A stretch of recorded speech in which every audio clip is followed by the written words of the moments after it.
C'est la situation au Gabon, où les intérêts français sont importants, intérêts menacés par le risque de guerre civile. Nous allons parler avec des proches du principal adversaire politique de Bongo, Pierre Mamboundou, sa fille, je vous en prie, sa fille Sandra Mamboundou et son porte-parole, Jean-Félix Moulangui, voilà, nous rejoignent, venez. Et le temps de vous asseoir et de vous installer, bonjour à tous les deux. Laetitia va nous donner les dernières infos. Oui, c'est l'annonce en fait des résultats de l'élection présidentielle jeudi en milieu de journée qui est à l'origine des violences dont vous parlez. Des résultats qui donnent Ali Bongo, le fils d'Omar Bongo, vainqueur avec près de 42% des voix. Alors la Cour constitutionnelle a validé l'élection, mais l'opposition, elle, parle de manipulation. Nous avons dénoncé le coup de force électoral parce que le processus dans son ensemble a été entaché, n'est-ce pas, d'irrégularités flagrantes. Alors il faut savoir que 10 000 Français vivent au Gabon, des Français à qui le gouvernement recommande de ne pas sortir de chez eux pour l'instant. Les installations de certaines entreprises françaises comme Total ont déjà été prises d'assaut à plusieurs reprises ces derniers jours, ces dernières heures. Le consulat de France à Port-Gentil, qui est le fief de l'opposition, a même été incendié. Je vous propose d'écouter le témoignage du consul recueilli jeudi par nos confrères de France 2 par téléphone.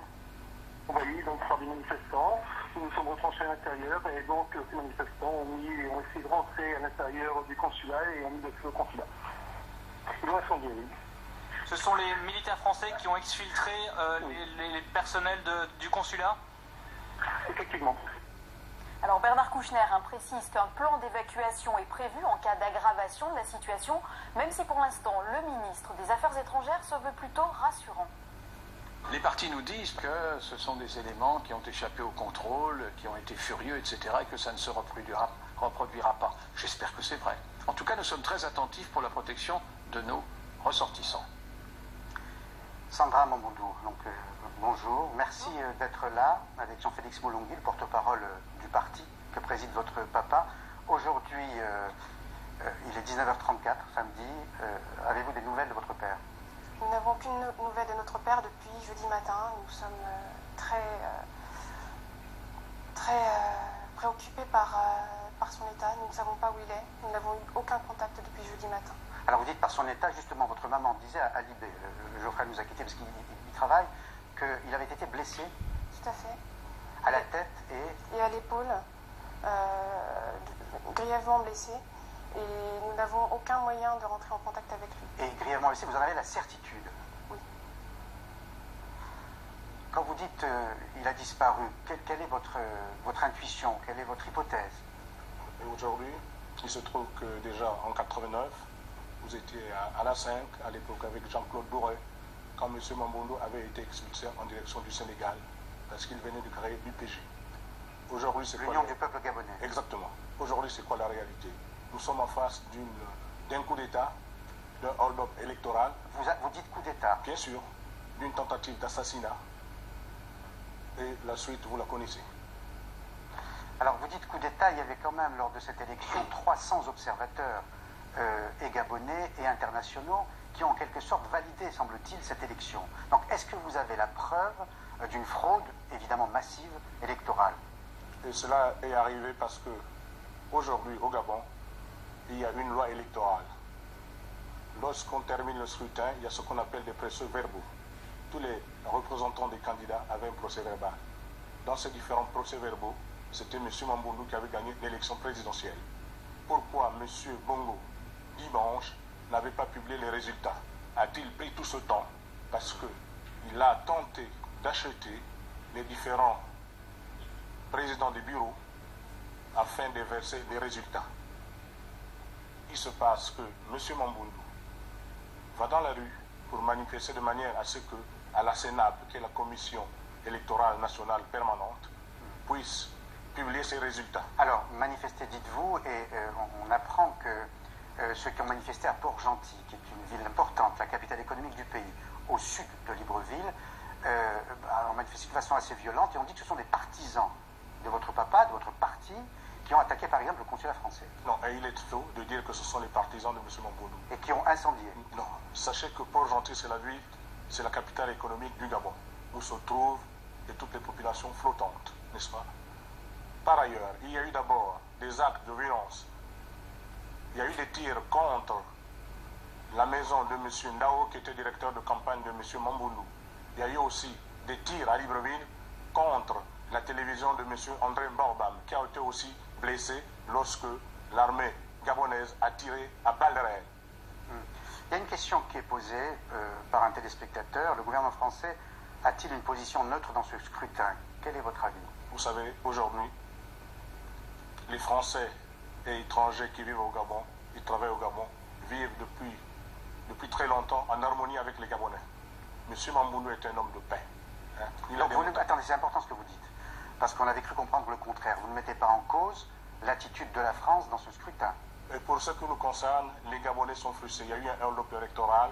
Les Gabonais veulent le changement depuis 1990. Mais vous admettez le fait que Bernard Kouchner l'a dit, le président de la République française l'a dit, la France n'avait dans cette élection aucun candidat, n'avait pas son candidat. Oui, en effet. Mais en revanche, nous aurons souhaité qu'à l'époque, qu'il l'exprime plus fort en direction d'un camp. Parce que M. Mamboundou représente le peuple et M. Ali Bongo représente la famille et le clan.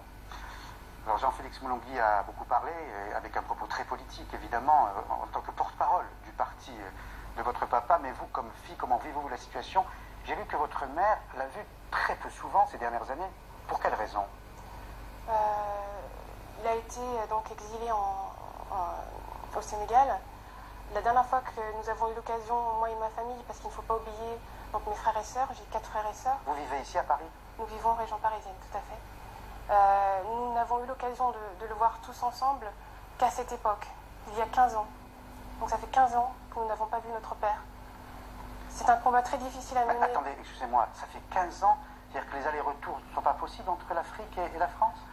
Aujourd'hui, il est très difficile pour lui de pouvoir sortir du territoire et nous de pouvoir aller le voir, puisqu'après, il faut avoir la possibilité d'avoir un visa pour pouvoir se déplacer. C'est difficile pour notre famille de pouvoir l'avoir. Donc aujourd'hui, 15 ans sans notre père, c'est réellement très difficile. C'est une situation vraiment difficile à vivre. Et aujourd'hui, je souhaiterais vraiment aussi dire à notre père que nous sommes vraiment avec lui, où qu'il soit, et que nous le soutenons et nous espérons vraiment qu'il va bien. Et il y a d'ailleurs une contradiction entre le fait que vous ne puissiez pas le voir durant ces 15 années et le fait qu'une élection présidentielle démocratique se déroule dans ce pays. J'avoue que vu d'ici, on ne comprend pas. Mais écoutez, monsieur Paul Amar, le processus démocratique au Gabon est tronqué. Tronqué pourquoi? Depuis 1990, lorsqu'il y a eu la conférence nationale, les Gabonais ont été abusés. Vous connaissez bien. Pendant 42 ans, les Gabonais ont vécu le système Bongo. Lorsqu'ils sont allés voter massivement, c'est pour dire non à la servitude volontaire. Quel est le recours possible? Écoutez, pour vous, démocratique, entendons-nous? Vous savez, les Gabonais qui, aujourd'hui, il y a une insurrection populaire, c'est parce qu'ils ont voté pour le changement. Donc, nous ne reconnaissons pas l'élection de M. Bongo. Est-ce qu'il y a un risque de guerre civile? Les Gabonais sont des hommes pacifiques. Ils aiment faire la fête ensemble. Voilà, ils sont pacifiques et ils l'ont démontré pendant 42 ans. Vous savez que la paix a été construite entre M. Bongo et l'opposition. Quelle est votre intuition et vous espérez sans doute qu'il se cache pour échapper à d'autres agressions et qu'il n'ait pas disparu vraiment?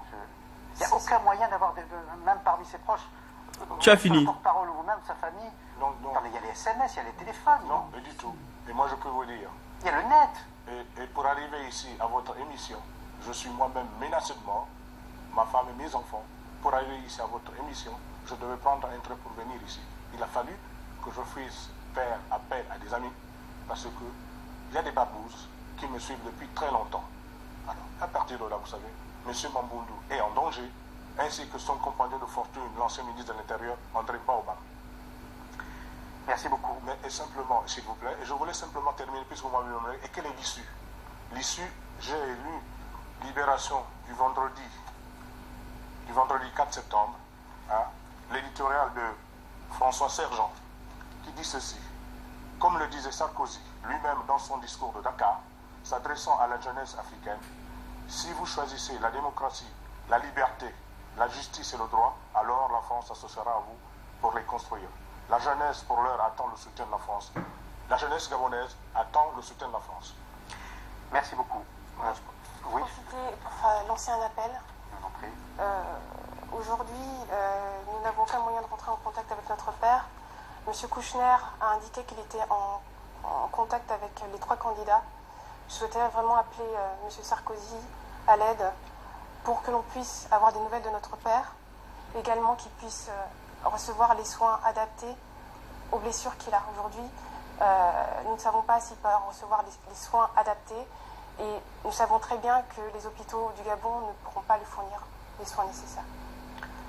Je pense que de toute façon l'émission est en direct, ils l'auront regardé et si ça n'est pas le cas, on transmettra.